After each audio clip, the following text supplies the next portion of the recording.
ठीक है, तो आज से माइक से हम लोग पढ़ेंगे। इससे आप लोग जो भी आप लोग की क्वेरीज होगी आप लोग चैट बॉक्स में मैसेज कीजिएगा आप लोग। ठीक बेटा, ओके। चलिए क्लास हम लोग स्टार्ट किया जाए आज की। थोड़ा 1 मिनट बेटा वेट करिए।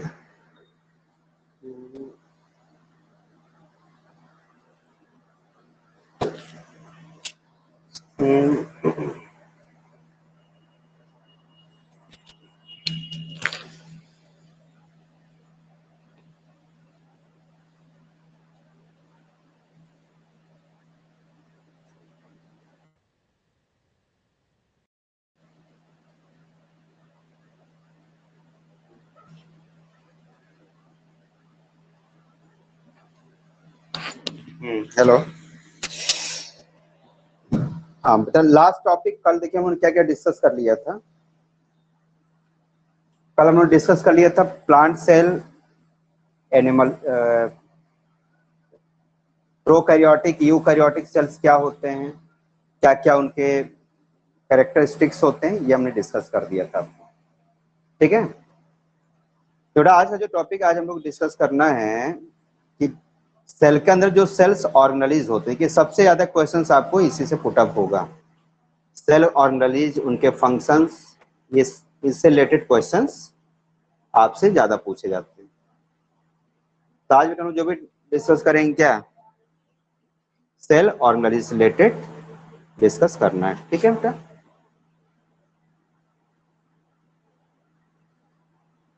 चलिए तो हेडिंग लिखते हैं, सेल्स ऑर्गेनेलिज। पहले आप लोग बताइए कि what is cell organelles. Cells organelles किसे बोलते हैं, चलिए बताइए आप लोग। सेल्स ऑर्गेनेलिज क्या मीनिंग होता है, चैट बॉक्स में रिप्लाई करेंगे सब लोग।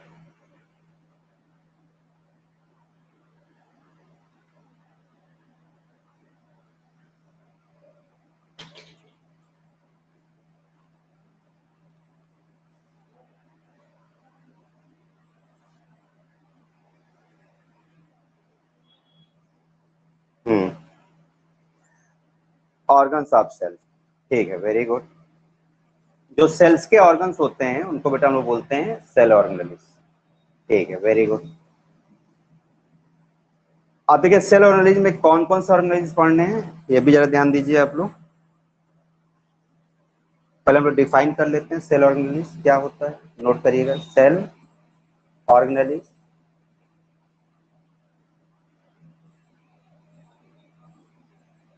It means organs of the cell, organs of the cell. Cell के ऑर्गन्स होते हैं, बहुत छोटे होते हैं, माइन्यूट होते हैं। कहाँ पाए जाते हैं, present in the cytoplasm, cytoplasm of the cell. Cell के साइटोप्लाज्म में प्रेजेंस होते हैं, सबको पता है। सेल के अंदर साइटोप्लाज्म लिक्विड जो फिल होता है उसी में होते हैं। ठीक है, नेक्स्ट एक पॉइंट लिखिएगा, ये मेम्ब्रेन बाउंडेड होते हैं। सेल ऑर्गेनेलिज क्या होते हैं, these are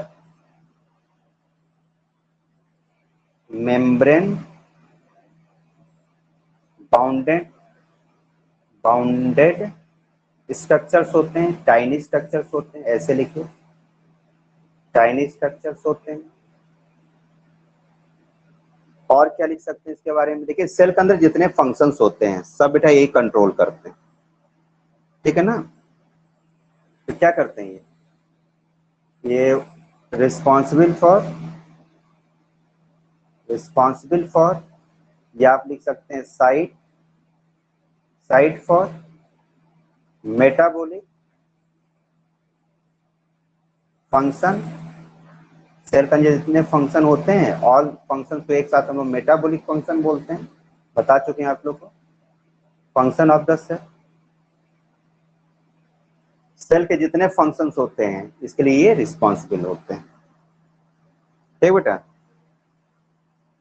इतनी बात पहले आप लोग नोट कर लीजिए। अब देखिए एक एक के बारे में हम लोग को डिस्कस करना है, ठीक है ना। देखिए जो सबसे मेन सेल ऑर्गेनेलिज है उसको बेटा हम लोग बोलते हैं माइटोकॉन्ड्रिया। माइटोकॉन्ड्रिया पहले स्टडी करते हैं। तो फर्स्ट आप समझिए माइटोकॉन्ड्रिया। हाँ, किसने रिप्लाई किए? Organ of the cell. ठीक, गुड। तो फर्स्ट बेटा ऑर्गन के बारे में स्टडी करना है आज। हम लोग पढ़ेंगे आज क्या? माइटोकॉन्ड्रिया। तो पहले आप लोग माइटोकॉन्ड्रिया के बारे में कुछ सिंपल बताइए, क्या जानते हैं, क्या है माइटोकॉन्ड्रिया? कुछ पता है माइटोकॉन्ड्रिया के बारे में आपको? क्या कहते हैं माइटोकॉन्ड्रिया को?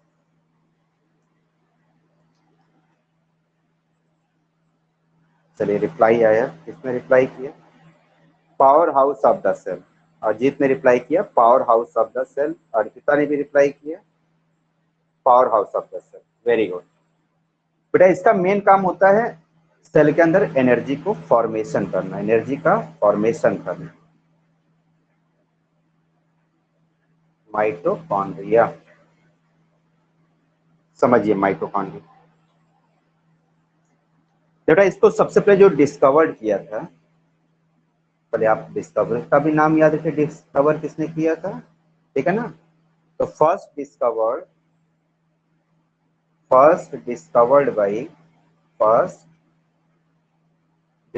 बाई कोलिकर, उनका नाम था कोलिकर। COLLIKER,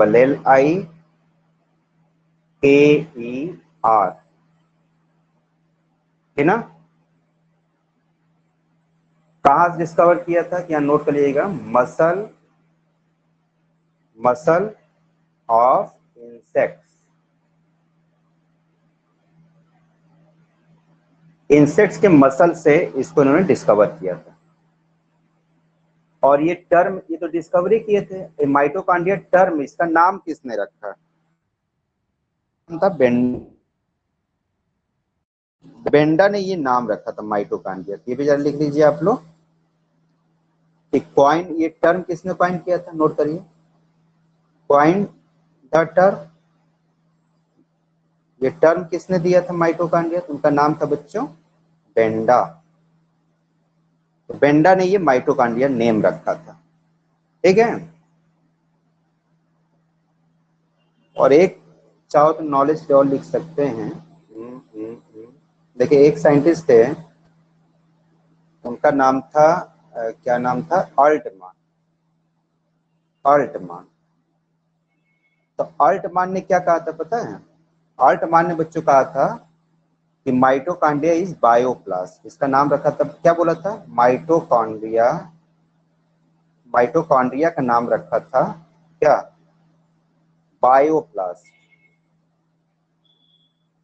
ये बायोप्लास्ट टर्म किसने दिया था? अल्टमान ने। माइटोकॉन्ड्रिया टर्म किसने दिया? बेंडा ने। और डिस्कवर किसने किया? कोलिकर ने। तो आपको देखिए दो याद रखना रहता है नॉलेज के लिए अपने, कोलिकर और बेंडा। तो मेन नाम किसका फेमस है? बेंडा का फेमस, ठीक है। अब आइए इस वजह से हम लोग स्ट्रक्चर समझते हैं, कैसे एनर्जी बनाता है। समझो सब ध्यान से। इसका हम लोग सबसे पहले, एक मिनट, स्ट्रक्चर लिखा जाए इसका। स्ट्रक्चर, तो इसको ऐसे करना, लोग दिखता रहेगा। ये हवा चलते ना कूलर का, ये उड़ता रहता है। अब ठीक देखिए बेटा, ये ओवल शेप का होता है। देखिए स्ट्रक्चर इसका, ये देखिए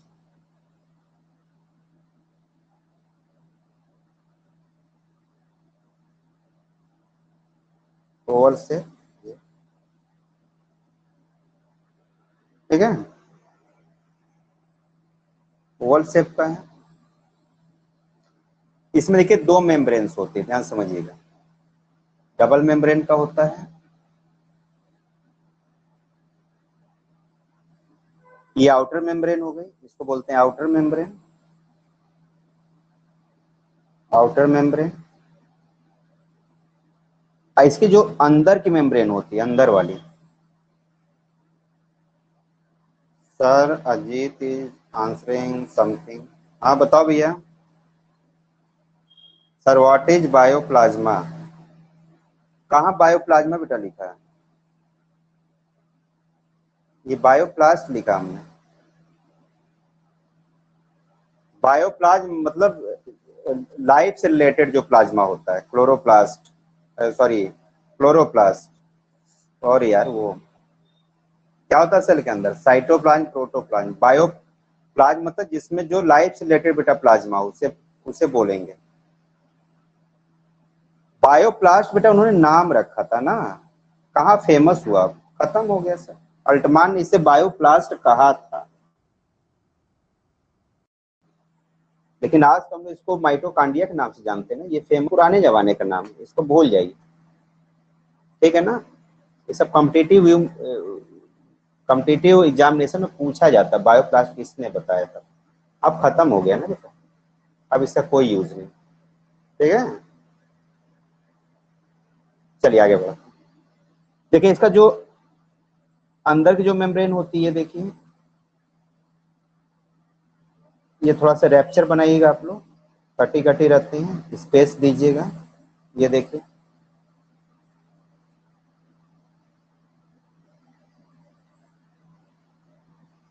इस पे मेन ध्यान दीजिए जो बता रहे हैं।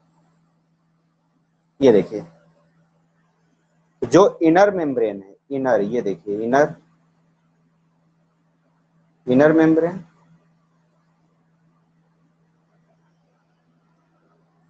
ये बेटा इनफोल्डेड होती है, मुड़ी हुई रहती है, उंगली की तरह स्ट्रक्चर होता है, फिंगर लाइक स्ट्रक्चर। ये देखिए ऐसे, ये ये ऐसे बनाइए।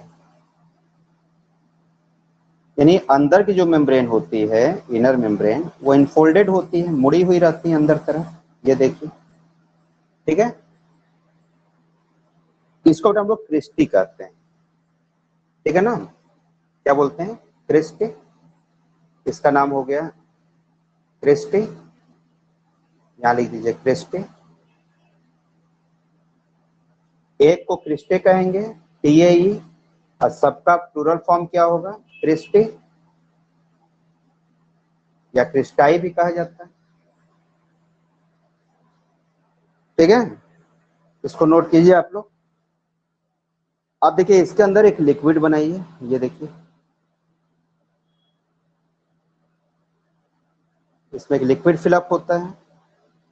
इस लिक्विड का बेटा नाम होता है मैट्रिक्स। जेली लाइक फ्लूइड होता है, जेली लाइक, जेली मतलब गाढ़ा होता है, जेली लाइक फ्लूइड, ठीक है। Jelly like fluid.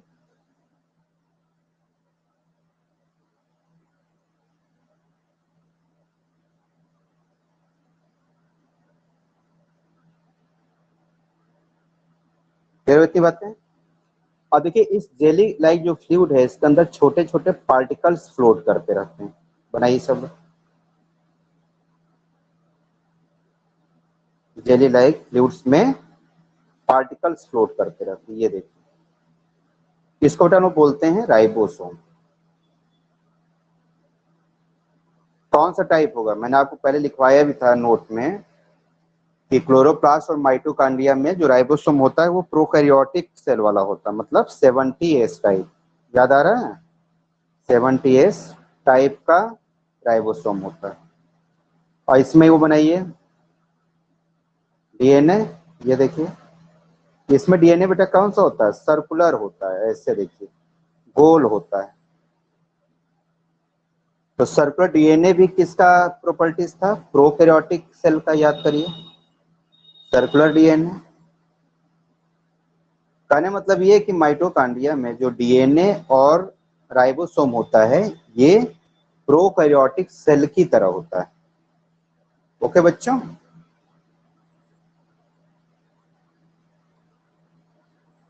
हाँ ठीक है बेटा। योगेश आपने रिप्लाई किया 70S टाइप, वेरी गुड। चलिए इतनी बात समझ में आई सबको? आप रिप्लाई करते रहिए कोई प्रॉब्लम हो तो। अब देखिए इतनी बात समझ में आ गई सबको? Outer membrane, inner membrane. अब बताइए माइटोकांड्रिया कितने मेम्ब्रेन का बना होता है? 2 मेम्ब्रेन का, इसको बोलते हैं डबल मेम्ब्रेन। माइटोकांड्रिया कैसा होता है याद रखिएगा, double membrane, double membrane bounded structure है। एग्जाम पूछा जाता है इसमें सिंगल मेम्ब्रेन है कि डबल मेम्ब्रेन, आप आंसर कहोगे डबल मेम्ब्रेन, एक आउटर और एक इनर।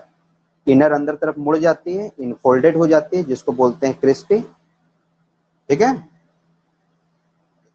इतनी बात समझ में आई बेटा? बताइए, रिप्लाई करते रहिए आप लोग, समझ में आ रहा है? गुड।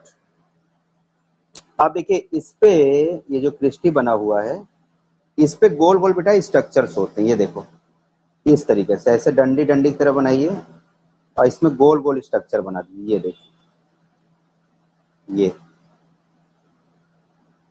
सब पे बना दीजिए, ऐसे ऐसे, यहाँ गोल स्ट्रक्चर, इस तरीके से स्ट्रक्चर्स होते हैं, सब पे बना लीजिएगा आप लोग। ये देखिए,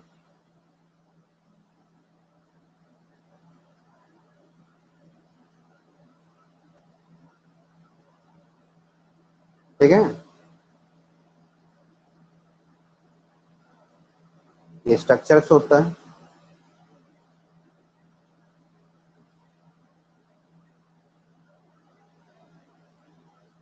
दिख रहा है सबको?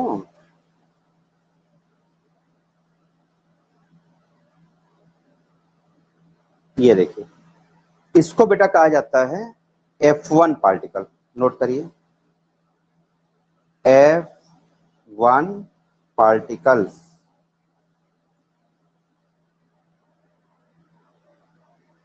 हाँ, God you, yes, F1 particle बोलते हैं।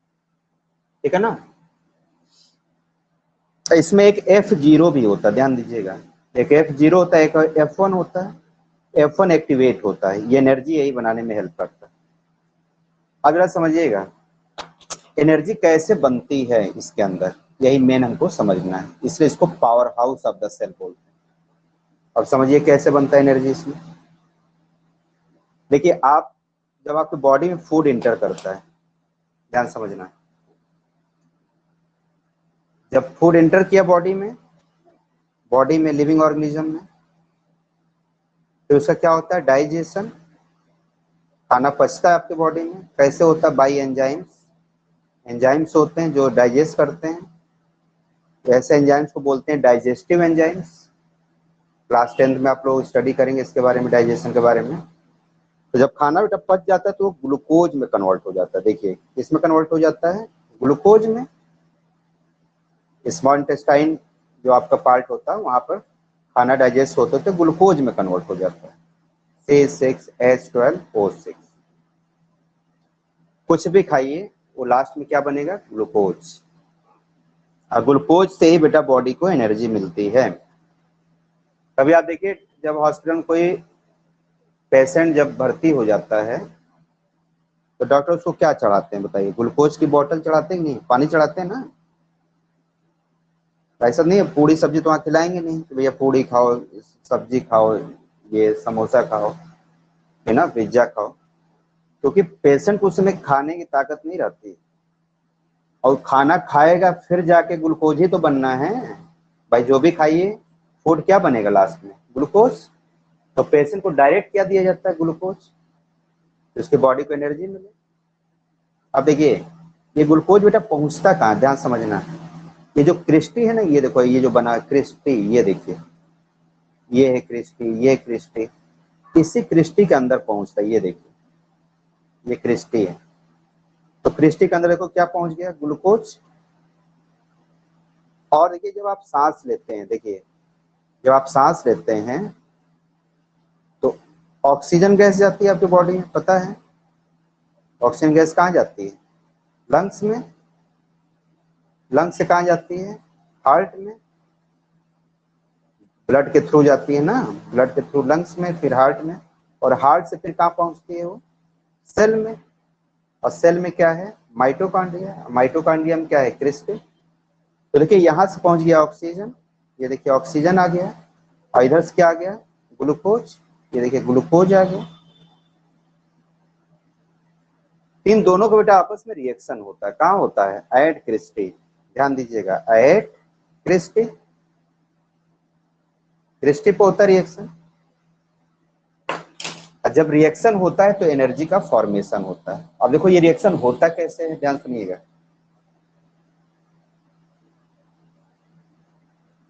फूड से क्या पहुंचा है, ग्लूकोज, ध्यान सुनना, C6H12O6, अब प्लस ऑक्सीजन पहुंच रहा है, देखो इधर से कहाँ पहुंच रहा है, क्रिस्टी में, तो 6O2। जब बेटा ये दोनों मिल जाते हैं, रिएक्शन करते हैं, तो क्या बनता है, 6CO2 प्लस 6H2 अब प्लस 38 ATP। ATP का बेटा मतलब होता है energy. It is, sir it is oxysome. Ajit क्या आपने रिप्लाई किया, ऑक्सीसोम मतलब क्या, बताइए, रिप्लाई करिए, व्हाट इज ऑक्सीसोम।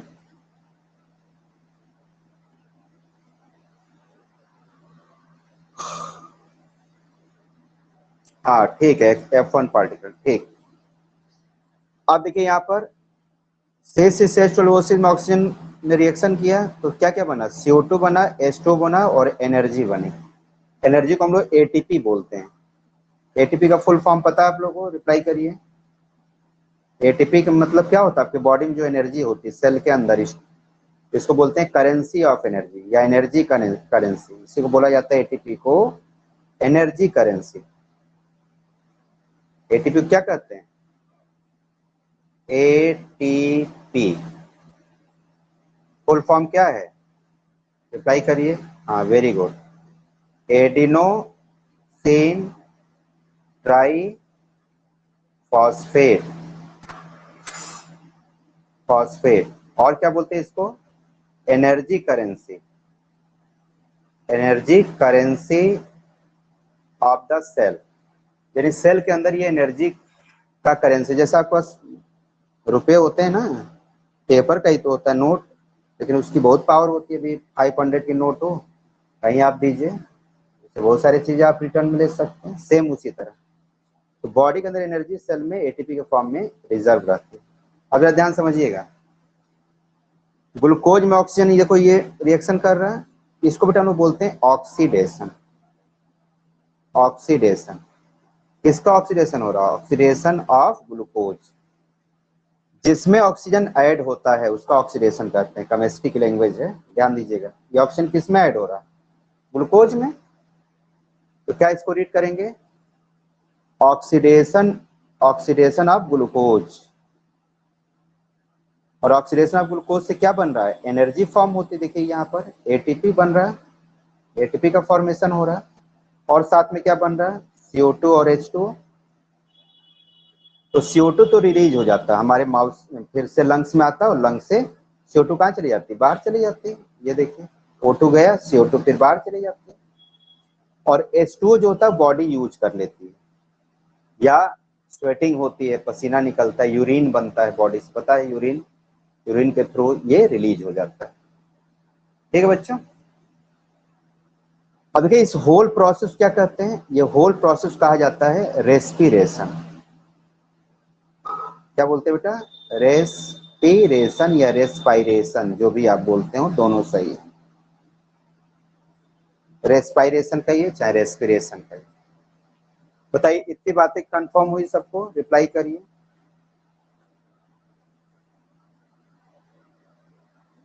सर एक बार पेन हटा दीजिए, स्क्रीनशॉट लेना है। अच्छा लीजिए, दिख रहा है, लीजिए स्क्रीनशॉट लीजिए।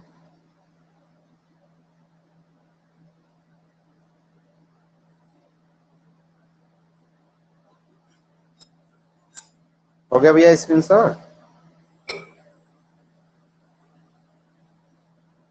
जी एक्सप्लेन कर दिए, रेस्पिरेशन वाला है। देखिए ग्लूकोज में ऑक्सीजन का ऐड होना, ऑक्सीडेशन, और एनर्जी का फॉर्मेशन होना, respiration. It means respiration is energy releasing process. Total reaction को क्या बोलेंगे? रेस्पिरेशन। और सिर्फ ऑक्सीजन का ऐड होना क्या बोलेंगे? ऑक्सीडेशन। क्लियर हुआ भैया? अजीत बताइए, कंफर्म हुआ? Very good. तो चलिए हम लोग इधर इसको अभी एक्सप्लेन करते हैं, डोंट वरी, चिंता न करिए। देखिए अभी उन्होंने क्या स्टडी किया, ध्यान सुनिएगा।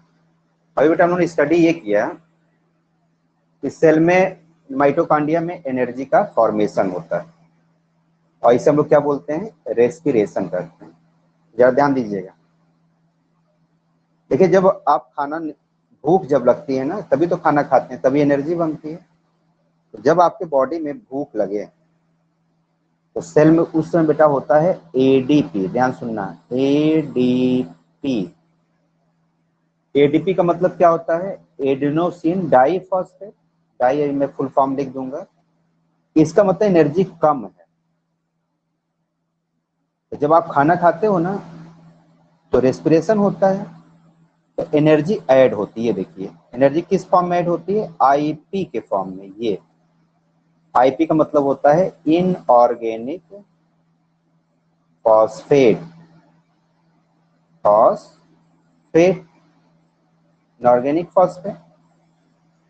तब जरा बताइए ये क्या था? Adenosine diphosphate. क्या नाम है इसका? Adenosine diphosphate. इसका मीनिंग जरा समझिए। डाई मतलब टू। डाई का मतलब क्या होता है बच्चों? टू। इसमें कितने फॉस्फेट हैं? टू फॉस्फेट है। डाइफॉस्फेट मतलब दो फॉस्फेट। इसमें एक फॉस्फेट और जुड़ गया, देखो इनऑर्गेनिक फॉस्फेट एक और जुड़ गया, तो कितने हो गए टोटल? डाई मतलब टू था, इसमें एक और ऐड हो गया इसमें, तो क्या बन जाएगा? तीन हो जाएंगे। बताइए तो किसका फॉर्मेशन हुआ? A T P. ये देखिए एटीपी। इसका नाम क्या है? Adenosine triphosphate. ट्राइफॉस्फेट। ये देखिए जब ट्राई हो जाता है तो एनर्जी ज्यादा हो गई। तो एटीपी क्या है बताइए? High energy packet. यानी आपको भूख लगी थी, आपने खाना खाया, अब आपका पेट भर गया, एनर्जी आ गई बॉडी में, तो उस समय क्या बन जाता है सेल में? एटीपी बन जाता है। फिर आप क्या करते हैं? खाना खाने के बाद फिर आप काम उम करते हैं, होमवर्क कर रहे हैं, गेम खेल रहे हैं, इधर जा रहे हैं उधर जा रहे हैं, घूम रहे हैं, तो फिर देखो एनर्जी इसमें से निकलने लगती है। देखिए फिर क्या हो जाता है? Minus IP. फिर एनर्जी निकल गई, तो फिर आपको देखो एनर्जी कम हो गया। यानी ये है हाई एनर्जी पैकेट। तो एटीपी क्या है बताइए? Low energy packet. Low energy packet यानी कम एनर्जी है आपकी बॉडी में या सेल में। तो जब सेल में एनर्जी कम होती है तो एडीपी बनता है, फिर आप खाना खाते हैं, उसका डाइजेशन होता है, एनर्जी बनती है, रेस्पिरेशन होता है, तो फिर देखो ये साइकिल चलता रहता है। कहाँ चलता रहता है? माइटोकॉन्ड्रिया में, सेल के अंदर। यही बेटा है रेस्पिरेशन, यही माइटोकॉन्ड्रिया करता है। रिप्लाई करिए सब लोग, क्लियर हो रहा है? सर इनऑर्गेनिक फॉस्फेट और एडीपी कैसे फॉर्म होती है? आईपी बेटा फूड में से निकल, फूड में से जो एनर्जी आती है उसको आईपी कहते हैं। ये फूड से बनती है और ये पहले से रहती है। एडीपी का मतलब कोई नई चीज नहीं है, जब एनर्जी कम हो जाए उसी को एडीपी कहते हैं। और जब खाना खाया उसका आईपी आके जुड़ गया, एनर्जी जुड़ गया फूड वाला, तो फिर वो बन गया एटीपी। अब कैसे बनती? जो ग्लूकोज खाते हो ना, ग्लूकोज के अंदर से एनर्जी जो निकलती है वही आईपी के फॉर्म में आके ऐड होती है। समझ रहे हैं आप? ग्लूकोज से बनती है। क्लियर हुआ? और कोई डाउट किसी को? तो एडीपी क्या है? लो एनर्जी कंडीशन को कहते हैं, और एटीपी क्या है? हाई एनर्जी कंडीशन को कहते हैं। जैसे आप टॉपर हो गए, तो टॉपर मतलब क्या? आप 100 नंबर पा गए तो बोलेंगे आप टॉपर है क्लास के, और 00 पा गए तो क्या कहेंगे? ये फेल हो गए, 00 पाए हैं। एक कंडीशन है, सिचुएशन है, अगर आप 00 पाएंगे तो आप फेल कहे जाएंगे, 100 पाएंगे, 100 पा जाएंगे तो टॉपर कहे जाएंगे। सेम उसी तरह एडीपी क्या है? लो एनर्जी को शो करता है, एटीपी क्या है, हाई एनर्जी को शो करता है। ये 00 है, ये 100। समझ में आया? बताइए। अजित क्लियर हो गया ना बेटा? ओके बेटा। तो चलिए अब फंक्शन बताइए, तो माइटोकॉन्ड्रिया का मेन फंक्शन क्या है? फंक्शन क्या लिखेंगे माइटोकॉन्ड्रिया में?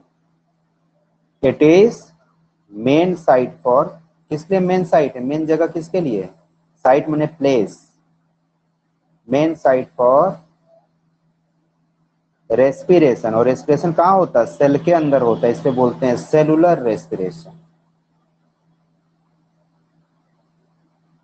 और सेलुलर रेस्पिरेशन क्या मतलब होता है, ब्रेकेट में दीजिएगा, एनर्जी रिलीजिंग प्रोसेस। प्रोसेस है, कैसे होता है बच्चों? By oxidation of glucose. ये देखिए, ठीक है ना? कहाँ होता है ये भी लिख दो, at cristae, cristae, at cristae of mitochondria, of mitochondria. देखिए ये हो गया इसके डिफिनीशन। तो मेन जो फंक्शन है माइटोकॉन्ड्रिया को, एनर्जी रिलीज करता है, इसलिए बच्चों क्या कहा जाता है? तो mitochondria is called as, mitochondria is called as power house of the cell. Note कर लीजिए, power house of the cell. बताइए समझ में आ गया सबको? रिप्लाई कीजिए।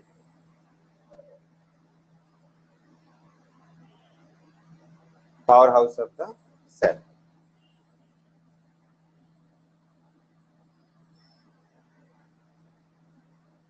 ठीक है बच्चों, ये बात हो गई माइटोकॉन्ड्रिया की। ठीक है ना? नोट कर लीजिए आपको।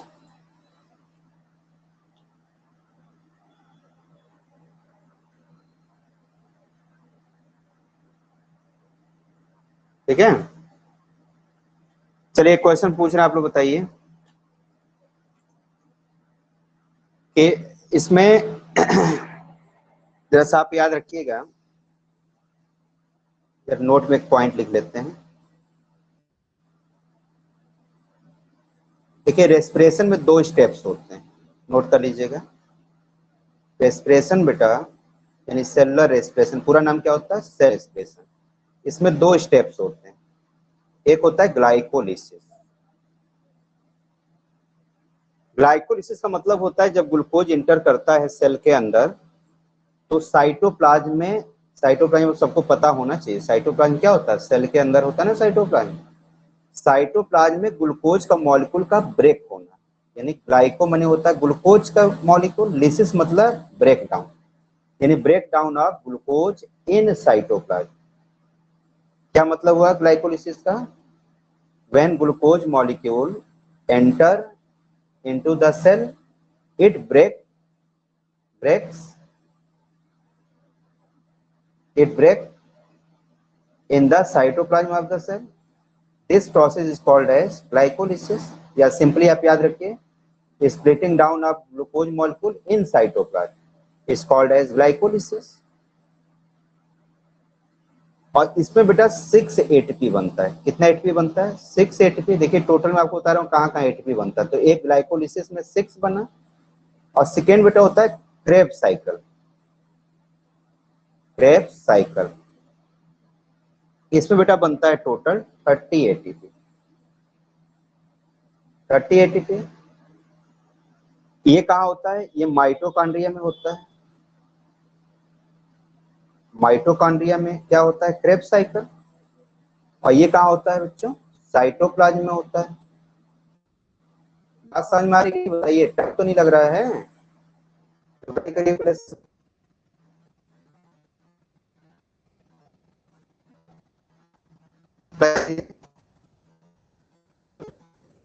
ग्लूकोज ब्रेक होता है 6 एटीपी, फिर वो कहाँ चला जाता है? माइटोकॉन्ड्रिया में, वहां ब्रेक होता है तो क्रेब्स थे 30 ATP, तो टोटल कितनी एनर्जी बनी बताइए।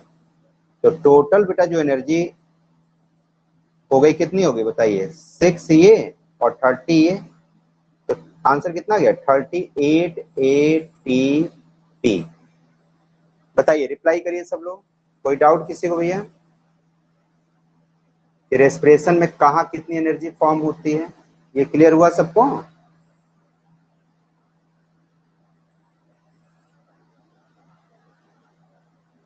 Yogesh, yes sir. सर 38 क्यों होगा सर, टोटल 36 होगा। कहाँ टोटल 36 हो रहा, अच्छा 6 और ये 36। अच्छा दो बेटा और भी बनते हैं, ठीक है ना, इसमें दो और बनते हैं, 36 हो गया इसमें। हाँ ओके, एक मिनट, इसमें एक स्टेप और होता है बेटा, जिसमें आप ऐसे याद करो, 6 हो गया, 36 बनता है, 2 ATP और फॉर्म होते हैं इस प्रोसेस में। अब वो जरा डीपली हो जाएगा, तो आपको ये याद रखना है, और अलग अलग क्वेश्चन मान लो पूछा गया कभी, तो आपको ये बताना है। टोटल 38 होता है, लेकिन कभी आपसे कहा ग्लाइकोलिसिस कितना होता है, तो 6, इसमें कितना होता है तो 30, ठीक है, याद हो गया। तभी आप ऐसे याद करिए, ठीक है ना। 12 हो गया सबको, 24 तो 34 36 36, ठीक बेटा, 2 और भी बनते हैं, तो इसको आप याद रखिए, टोटल एनर्जी अगर पूछा जाएगा तो 38। अब उसको बताएंगे तो वो डीपली हो जाएगा हायर क्लासेस में, तो नॉलेज के लिए बता रहा था आपको। देखिए आपसे क्वेश्चन कैसे एग्जाम में पूछा जाएगा, पहले आप अपने लेवल का समझिए। जैसे आपसे अगर कहा जाए कि हाउ मेनी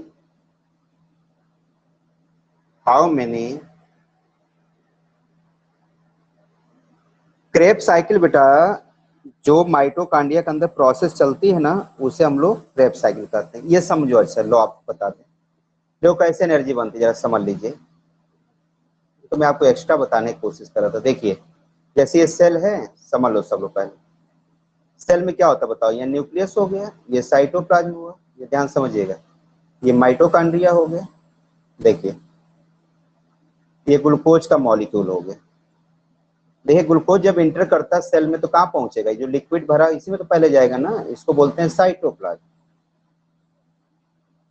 तो जैसे ग्लूकोज बेटा पहुंचता है ना साइटोप्लाज्म में, यहाँ ब्रेक हो जाता है, और ब्रेक होकर क्या बनाता है, वो ब्रेक होकर पायरुविक एसिड बनता है। आओ अच्छे से बताते हैं, देखो ग्लूकोज है, ये बेटा ब्रेक हो जाता है दो पार्ट में, इसको बोलते हैं पायरुविक एसिड।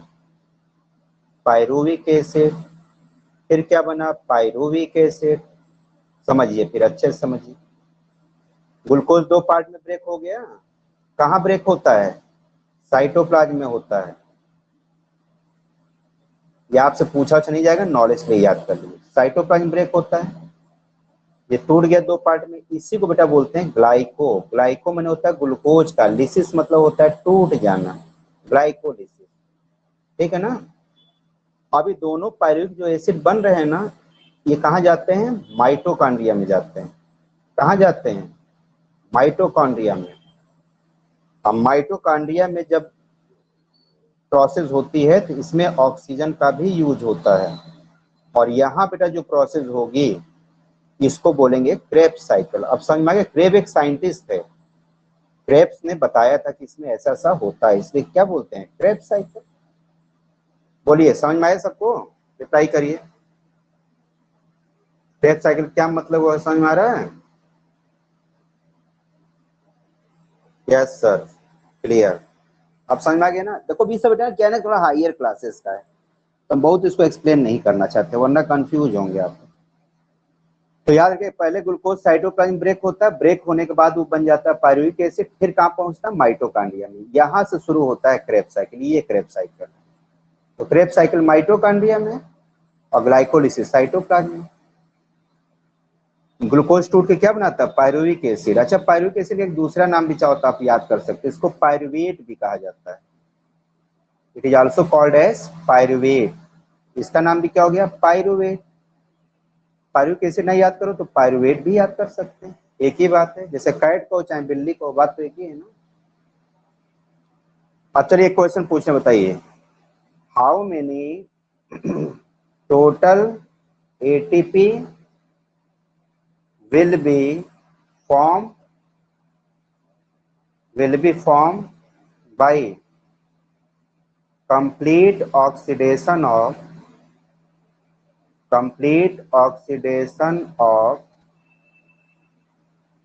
10 glucose molecule. बताइए आप लोग, 10 ग्लूकोज के मॉलिक्यूल के ऑक्सीडेशन से यानी रेस्पिरेशन से ऑक्सीजन जब उसमें मिलेगी तो कितने एटीपी फॉर्म होंगे? बताइए, आंसर रिप्लाई करिए आप सब लोग। आई एम वेटिंग, बताइए।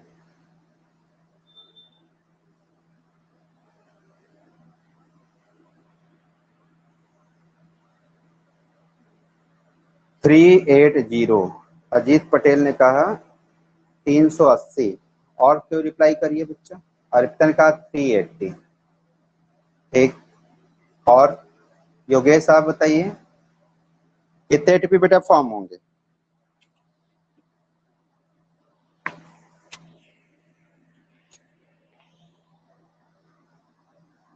बताइए योगेश, नहीं समझ में आ रहा आपको? भाई एक ग्लूकोज से कितना फॉर्म हो रहा है? 38 एटीपी। मैंने बताया था ना टोटल एनर्जी कितनी बनती है, 38 एटीपी। एक ग्लूकोज से 38 ही तो बन रहा है। अभी हमने देखो इधर रिएक्शन लिखा था, कहाँ गया? ये देखिए कितना फॉर्म हुआ था, ये देखो 6CO2 CO2 6H12O6 plus 6O2 6CO2 6H2 38 ATP बन रहा ना। तो एक से 38 बना, तो अब आप बताइए तो 10 से कितना होगा? 1 से 38 तो 380 तो होगा, कॉमन सी बात है। कितना होगा बच्चों? 380।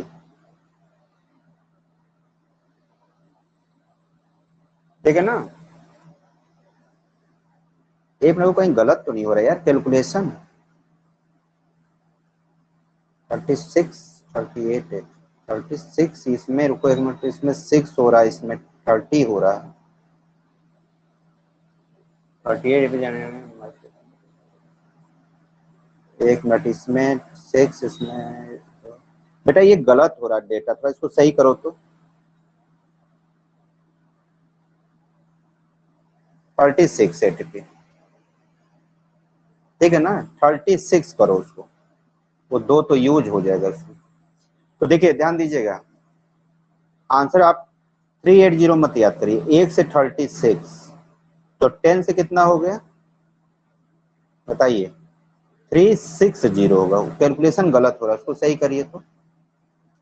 और यहाँ देखिए जरा, इसमें आप लोग चाहो तो मेंशन कर लो, ग्लाइकोलिसिस में कितना बन रहा है? 6 एटीपी, या मेंशन कर लीजिए। और यहाँ कितना हो रहा था? 30 एटीपी। तो टोटल हो गया 36 एटीपी, 38 नहीं 36 होगा।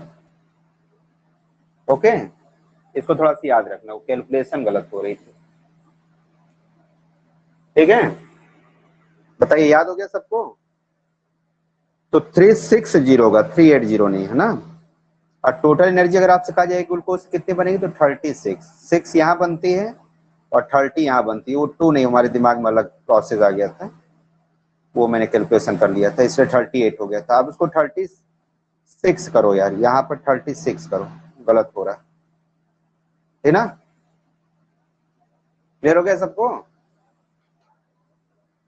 तो आज चलिए हमने माइटोकांड्रिया के बारे में डिस्कस कर लिया कि क्या होता है माइटोकांड्रिया, कितना एनर्जी फॉर्म करता है, कैसे प्रोसेस होती है। ओके, टुडे बेटा हम लोग डिस्कस करेंगे, थोड़ा पढ़ के रखिएगा, क्लोरोप्लास्ट के बारे में। ठीक है ना। टुमारो में क्या डिस्कस करेंगे, क्लोरोप्लास्ट के बारे में और राइबोसोम और भी जितने सेल ऑर्गेनेल्स हैं उसके बारे में भी स्टडी करेंगे। ठीक है, तो इतना आप लोग प्रिपेयर करिए। कल फिर आप लोग क्लासेस इवनिंग में 6 o'clock से रहेंगे, थोड़ा लेट हो सकता है उसलिए बहुत टेंशन आप लोग मत लीजिए। ओके बेटा, चलिए सबको बेस्ट ऑफ लक और प्रिपेयर करते रहिए। और कल जो टेस्ट हुआ था,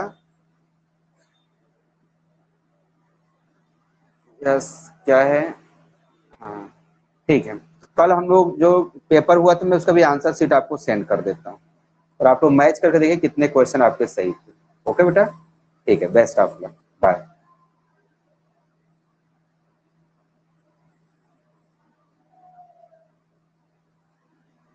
ओके बेटा।